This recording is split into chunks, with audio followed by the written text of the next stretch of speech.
وہاں پر شبد کیا بولا گیا؟ بات کیا آئی؟ آمنت باللہ، ایمان لاتا ہوں میں اللہ پر. ایمان شبد کا ہوتا ہے وشواس کرتا ہوں میں اللہ کو.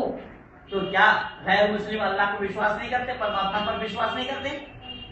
بھلے ہی آپ جتنا وشواس کیوں نہ کریں، اسلام کے درشٹی میں آپ ایماندار نہیں ہیں. کتنا سہج طریقے سے اسلام نے غیر مسلموں کو گالی دے رہے کہ اچھے برے کا قسمت کو اللہ نے بنایا. یہاں تو میں حیران اس بات سے ہوں کہ اسلام والوں کے پاس دماغ ہے یا نہیں. میں تو بولا کہ دماغ بدھی مذہب تمہارے اندر، تمہاری بدھی باہر ہے. اللہ اگر بھلے برے کا قسمت کو اللہ نے بنایا تو اللہ سزا کیوں دے گا؟ تو یہ دائرہ ہے ایمان کا. ان باتوں کو جو بنا چون چرا کیے ہوئے مان لیتے ہیں، تسلیم کرتے ہیں، قبول کرتے ہیں، سویکار کرتے ہیں، وہ ایماندار کہلاتے ہیں. اب ہم جتنا بھی سداچاری کیوں نہ ہو، ہم ایماندار نہیں بولا جائے گا. ہم جتنا بھی سداچاری کیوں نہ ہو، ہم ایماندار نہیں بولا جائے گا. کیوں نہیں بولا جائے گا؟ آپ بھلے ایشور کو مانیں لیکن وہاں محمد کو ماننا پڑے گا. 1 لاکھ یا 2,24,000 پیغمبر کو ماننا پڑے گا. کیوں پیغمبر ماننے جائیں؟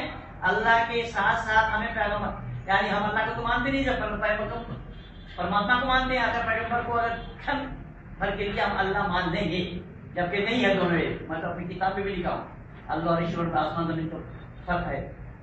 تو میں مان لیتا ہوں چھن بھر کے لیے کہ ہم نے ایشور کو مانا، اللہ کو مانا. تو اللہ کو ماننے کے ساتھ ساتھ پیغمبروں کا ماننا ضروری کیوں ہے؟ چوتھی کتاب ہے قرآن. اب دیکھیے یہ کہہ رہے ہیں کہ قرآن انتم کتاب ہے. قرآن انتم کتاب ہے. کس کی انتم کتاب ہے؟ خدا کی بھیجی ہوئی انتم کتاب ہے. تو 3 کتاب کن کی بھیجی ہوئی تھی؟ اللہ کی. 3 کتاب کس کی بھیجی ہوئی تھی؟ اللہ کی. تو 3 کتاب جب اللہ کی بھیجی ہوئی تھی تو چوتھی کتاب اللہ کو کیوں بھیجنا پڑا؟ السلام علیکم ورحمۃ اللہ وبرکاتہ.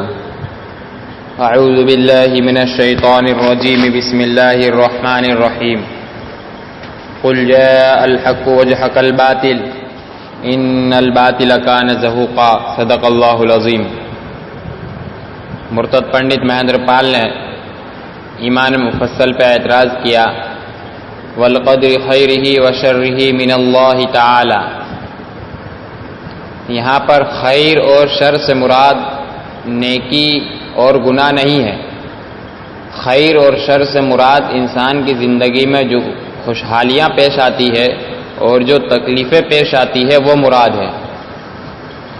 جیسے بچوں کے ماں باپ جب بچہ اچھا کام کرتا ہے تو ماں باپ اس کو انعامات بھی دیتے ہیں اور خوشی کا اظہار بھی کرتے ہیں، مگر جب بچہ غلطی کرتا ہے تو وہی ماں باپ اس کو سزائیں بھی دیتے ہیں.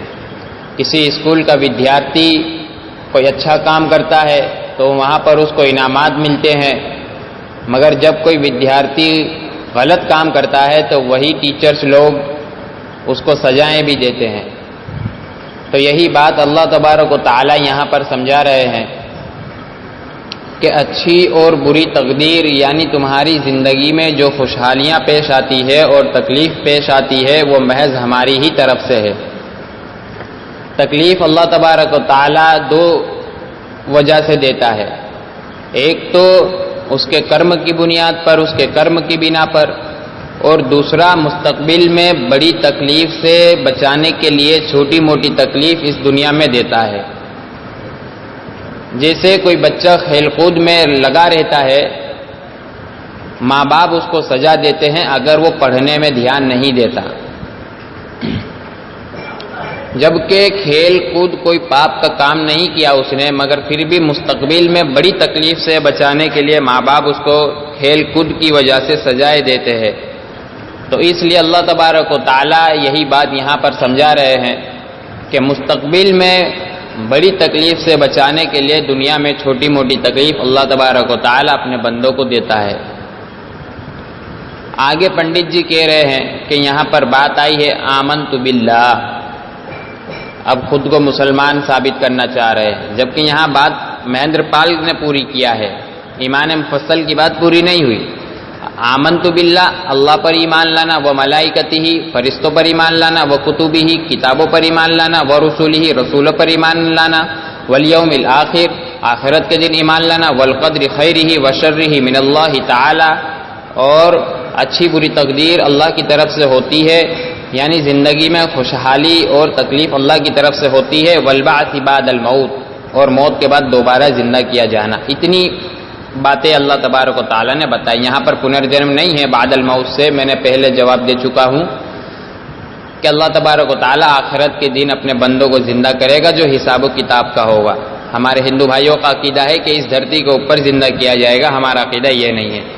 اب یہاں پر آمنت باللہ، اب کوئی ایک مثال سمجھیے، ہمیں اگر 12ویں سے کالج میں جانا ہو تو سارے وشے پاس کرنا پڑتے ہیں، یا ایک ہی وشے پاس کرا اور کالج میں داخل ہو گیا؟ داخلہ کالج میں نہیں ہو سکتا، سارے وشے پاس کرنا پڑیں گے۔ اب یہاں پر آمنت باللہ کے آگے اللہ نے کتنے وشے بتائے؟ فرشتوں پر ایمان لانا، کتابوں پر ایمان لانا، رسولوں پر ایمان لانا، اور آخرت کے دن کے اوپر ایمان لانا، اچھی بری تقدیر پر ایمان لانا، موت کے بعد دوبارہ اللہ کے یہاں زندہ کیا جائے گا، اس پر ایمان لانا۔ اب معلوم ہوا کہ اتنی ساری چیزوں پر ایمان پنڈت مہیندر پال کا نہیں ہے، بس اللہ کو ماننے کا ہے۔ تو پنڈت مہیندر پال آدھا پیٹ بھوجن کر کے آئے ہیں، آدھا پیٹ کھا کر کے آئے ہیں۔